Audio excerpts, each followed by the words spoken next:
Hey guys, I wanted to give a breakdown of a dumbbell row. It's a really great exercise, and sometimes I feel it's a little bit underrated. So dumbbell rows are a really great exercise to develop middle back thickness, and they're very practical. A lot of times in weightlifting we talk about, the weights, the movements, the muscles, but we lose practicality. Dumbbell rows are really practical because they're really stable in your lower back. You can get a lot of power out of them, and it's really difficult to get injuries. I also feel that back tends to be a little bit of an underrated body part.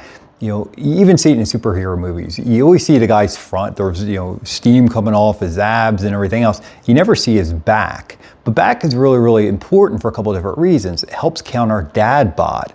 Dad bod is essentially your shoulders are the same width as your hips.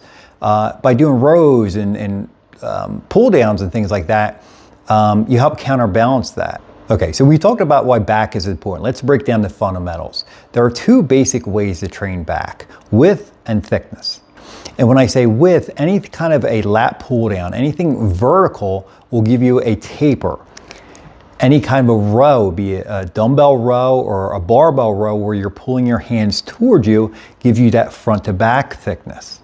So incidentally, when you do your workouts, and I always did 2 and 2, 2 things for thickness, 2 things for width. If you're short for time and you're not wanting to be Mr. Universe, you could just do 1 and 1.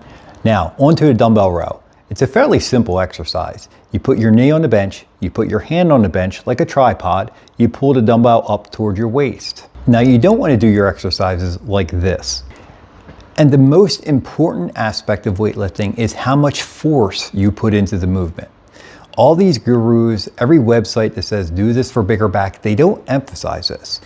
And it's very important is how much force, how much contraction you're doing. And if all else fails, always go for 2 more.